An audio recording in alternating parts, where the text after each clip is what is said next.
Bueno, gente, pues vamos con la última película de hoy. Vamos con Que Dios nos perdone, película de 2016, dirigida por Rodrigo Sorogoyen, tan presente también desde esta muy reciente miniserie Antidisturbios, que de hecho ya mucha gente la considera como la mejor serie española jamás realizada. Voy a ir directamente con la sinopsis, que me parece muy interesante la que me he encontrado aquí en la página que suelo visitar de fichas técnicas, que es Film Affinity. Dice: Madrid, verano de 2011, crisis económica, movimiento 15M y 1,5 millones de peregrinos que esperan la llegada del Papa conviven en un Madrid más caluroso, violento y caótico que nunca. En este contexto, los inspectores de policía Alfaro y Velarde deben encontrar al que parece ser un asesino en serie cuanto antes y sin hacer ruido. Esta caza contra el reloj les hará darse cuenta de algo que nunca habían pensado. Ninguno de los dos es tan diferente del asesino. Bueno, esta película tiene un premio Goya, mejor actor, para Roberto Álamo. Es algo de lo que, quiero decir, de lo que teníamos que hablar en todas estas películas, las interpretaciones de los personajes. Yo aquí quiero unirme a Óscar en algo que mencionó antes. Me encantan Roberto Álamo y Antonio de la Torre y disfruto mucho con ellos en la película, pero con el que más disfruto es con Luis Zahera, y ese detective con coleta que hace también ese mix entre la profesionalidad y, bueno, el ser un poco, no sé cómo, tosco, podría decir, dentro de que por mucho que sea tosco, eso mantiene siempre esa profesionalidad, a pesar de que la mayoría de los personajes sean unas cabras montesas, para llevártelas, vamos, a cualquier excursión que hagas, porque decía en una crítica aquí el famoso Carlos Bollero, que Bollero. viene aquí el extracto en el Film Affinity. Sí, dice que la película le gusta, pero que no duda de los dones narrativos de su creador, de Sorogoyen, pero que no soporta la personalidad de uno de sus protagonistas. No sé a quién se refiere de los dos. Yo creo que sí. A Roberto Álamo. Yo creo que sí. Que se refiere. No, a Roberto Álamo. Yo me imaginaría Álamo, ¿no? que es Antonio de la Torre. Me parece un poco la más vista en ese tipo de buddy movies. El excéntrico. Sí, yo no sé. Claro, yo aquí no sé qué decirte. O sea, a ver, yo imagino que será Roberto Álamo, pero que será Roberto Álamo lo estamos viendo desde un punto de vista racional y estamos hablando de Carlos Bollero. Así que no sé yo. No sé yo, vamos. Pero bueno, eso, que los personajes son bastante... A ver, la mayoría, o sea, habrá algún personaje que con el que puedas empatizar más o menos, pero la verdad que los personajes son bastante detestables en general. Hemos confirmado aquí a través de la gesticulación que efectivamente era Roberto Álamo el que a Bollero pues no le cayó bien, que no me parece una razón o sea, me parece además es que el ejemplo de esa subjetividad emocional que no debe de tener o no debe de inculcarse mucho a sí mismo un crítico, decir, pues la película ya me gusta menos porque hay un personaje que, bueno, ok, a ver, bueno, es Bollero, claro, nada más que decir, ¿no? Claro, o sea, bueno, por ir comentando así cosas ya más concretas, aparte de esta puntualización sobre los intérpretes, quería empezar hablando de una situación de la película que me parece interesante, que quizá es un poco, no sé si la más aislada incluso dentro de la peli, pero que a mí, conforme me la he ido viendo más veces, como que me ha ido gustando más la manera en la que está llevada, que es la situación, yo la llamo la situación del rellano. Un poco, que es cuando Antonio de la Torre llega a pues eso, el rellano, a su piso, y está pues una mujer que trabaja de limpiadora en el edificio, y pues van teniendo miraditas, ¿no? Y al final hasta donde se va acercando y hasta los límites a los que acaba llegando ese personaje de Luis Tosar, volviendo a esta base que hemos creado. Luis Tosar. Luis Tosar, Antonio de la Torre, volviendo a esa base que hemos puesto antes de que, repito, los personajes no son personas ni atractivas, ni que ninguno estamos aspirando a ser como ellos, no, todo lo contrario.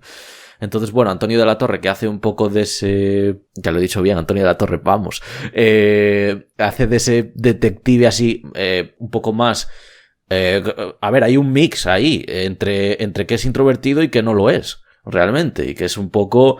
Quiero decir que tienen unas pautas muy marcadas incluso para trabajar y demás, pero esas pautas a veces exceden lo que, digamos, podría ser esa profesionalidad que tienes que tener y demás. Eso me parece... A mí eso me gusta. Sí. O sea, me parece un buen punto que sea un personaje que tenga problemas reales de comunicación, que eso podría generar empatía y luego haga un montón de cosas desagradables. O sea... Sí.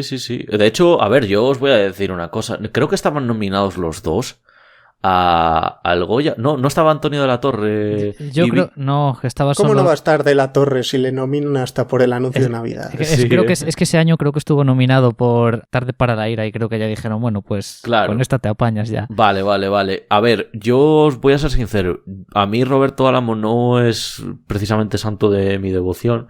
Entonces, a mí me gusta más la actuación de Antonio de la Torre. Creo que la actuación de Roberto Álamo vive mucho más de lo explosivo que es su personaje que de los matices que pueda tener el mismo personaje y que incluso le pueda aportar Roberto Álamo.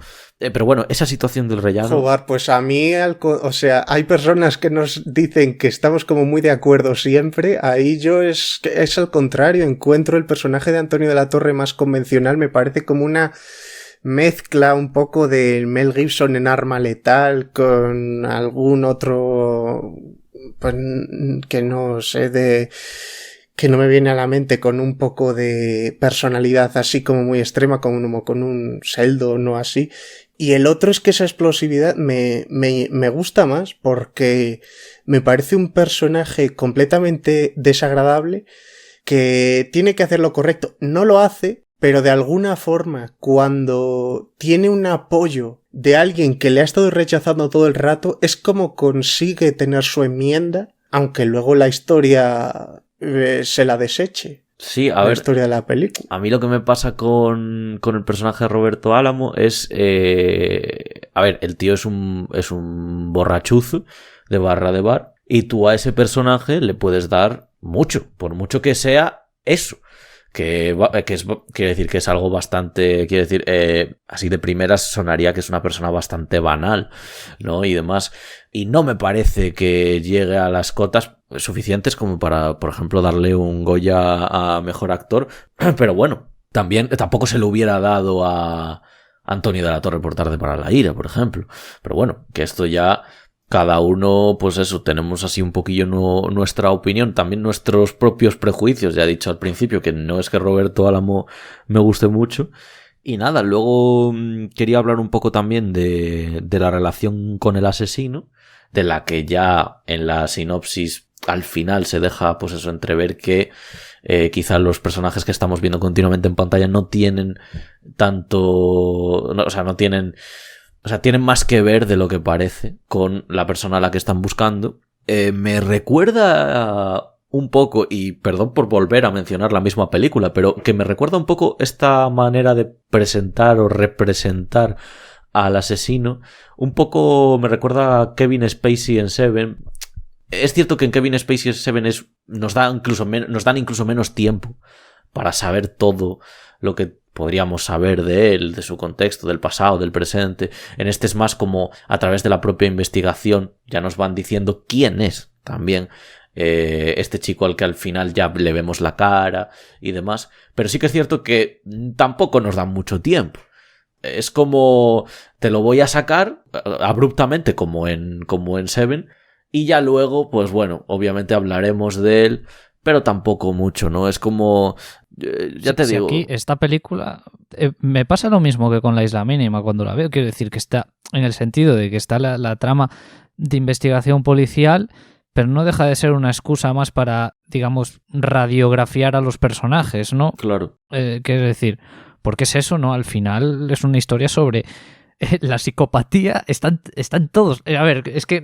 A ver si me explico. Bueno, están todos los personajes de mierda que salen. Claro, bueno, de mierda. Decir, personas de mierda. Unos más que otros, pero al final sí que acaba siendo algo por el estilo. Es decir, la historia del asesino es una excusa, pues eso, para desarrollarte ampliamente al resto de personajes, sobre todo, bueno, a los dos protagonistas y algo al asesino. Sí, yo por seguir con cositas quería mencionar algo de lo que he hablado antes también, que es el tema de la pulsión dramática que se puede conseguir a través de las situaciones, y quería aquí, digamos, echarle una especie de capote a la película en comparación con otras películas por cómo llevan las escenas, que son unas escenas que si no tienes cuidado con ellas puedes tener un problema muy gordo de saturación, que son las escenas en las que un personaje se enfada y va a ir a pegar a otro, pero pues eso, la gente le detiene y no sé qué. Hay una película, os recomiendo que la veáis para que aprendáis cómo no se hace esto, que es una película que se llama Legend, de Brian Hegland, creo que se llama el director o algo así, con Tom Hardy haciendo pues de capo de la mafia y también hace del hermano gemelo, hace él mismo de su hermano gemelo y demás. En esa película hay una cantidad, ya con la cantidad vamos mal, pero en esa película hay una cantidad de estas escenas muy grande y al final te terminan saturando, porque al final esas escenas ¿qué quieren decir? Pues quieren decir que los personajes son de mecha corta, que expresan el poder a través de la violencia, esas son las cosas que normalmente nos quieren contar con estas secuencias, con este tipo de escenas. En Legend es como que ya lo he pillado, o sea, estás como, oye, que ya lo he pillado, que ya lo entiendo, que sí, que los tíos no tienen mucho, pero al final si me llenas toda la película de más de 3, 4, 5 escenas de esas, al final lo que haces es saturarme. Y esta película tiene 2 en concreto y ya está. Y es suficiente y son, de hecho, lo suficientemente dramáticas como para que tú no te salgas de ella y digas, ya sé lo que va a pasar, que al final no se van a pegar. Pero al mismo tiempo, creo que están lo suficientemente dosificadas como para que sí aporten y no sean una continua saturación. Esto también lo hacía muy bien Scorsese, en mi opinión, con sus pelis de gángsters.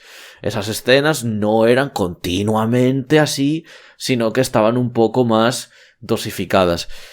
Entonces, yo es algo sí, de hecho es que en una de ellas se está calentando Roberto Álamo, están en un bar corriente y el Zaera le dice, vete, que no la empecemos, claro. Vete. Sí, y se acaba yendo. Sí, ¿no? Claro, y pues esa misma escena, fíjate lo que acaba de decir Óscar, esta escena que acaba de escribir Óscar, ¿qué es más fácil? ¿Eso o la pelea? Pues es más fácil la pelea, pero también es un matiz oye, venga, ya está bien, y resolverlo de una manera diferente. Entonces, yo ahí me parece un acierto. Y por yo terminar de comentar todo lo que quiero comentar de la peli, quiero comentar el final de la película, que me parece es muy crepuscular, ¿no? Como muy tiempo después llegamos por la luz, que es como muy de amanecer. Claro, no sé, es como todo lo que esa escena, la ambientación sí, y también el ambiente mismo que se crea con la figura de, pues, Antonio de la Torre acercándose a la furgoneta, etcétera, etcétera. Bueno, ya lo veréis. Me parece un acierto enorme digamos, no sé si llamarlo clímax final o desenlace. Además que es un acierto que tienes que digerir poco a poco, porque por mucho que sea un acierto no es todo lo redentor que podía ser, porque no es una película que al final te vaya a hablar de la redención por cómo te está describiendo a sus personajes. Entonces me parece un acierto de estos pero de que los tienes que ir digiriendo, porque sabes que es un acierto que al mismo tiempo con perdón, te jode, ¿no? En plan, te jode que sea ese el desenlace. Entonces, yo es eso lo que quería, con lo que quería finalizar mi comentario de la película. Yo quería decir una cosa, se lo he comentado un poco a Iván antes cuando ha salido un rato, que es que en esta película se suda muchísimo. Lo has dicho en la propia sinopsis. Los pasillos son muy estrechos, hay mucha gente, se suda mucho. Hoy día tampoco vemos tantas películas en que se sudan. De hecho, cuando he vuelto a ver esta película, he empezado a pensar y me he empezado a ver las secuelas de Rocky, porque decía, joder, ahí también sudaban mucho. Y joder, me parece una cosa para la recreación el que sude tanto cada escena, que les veas las axilas con todos los camachos por ahí, me agrada mucho. Y también un par de escenas del antagonista. El antagonista, cuando se le ve su cara de verdad, es una escena terrible, maravillosa. Y luego tiene otra escena en la que tiene una confrontación con un plano secuencia que va cambiando de geografía a nivel vertical. También me parece una escena espectacular. Es que para esas cosas Sorogoyen se lanza. Sí, en el reino ya la lleva a la enésima, pero es que... Iba a comentar algo como lo que decías tú del sudor, refiriéndome a que es muy inteligente Sorogoyen situando la trama donde la sitúa, ¿no? Este verano de 2011, con la Jornada Mundial de la Juventud, ahí la llegada del Papa y el calor. Porque, a ver, yo no estuve en Madrid en esa época, pero vamos, ya te transmite el calor que debía hacer ese verano, encima con tanta gente. Eso suma a la tensión, al agobio de la trama. Además, estas escenas de persecución, hay una escena de persecución ahí por la calle que luego termina en el metro, que es eso, que está ahí los protas sudando como animales, ¿no? Eso como otro punto más a destacar, me parece maravilloso. También es que en el cine de Sorogoyen no existen los pies. O sea, por lo general estás viendo la cabeza y el pecho de los personajes, pero los pies no les ves nunca. Entonces te llena mucho más la cámara, porque el plano general es mucho menos habitual.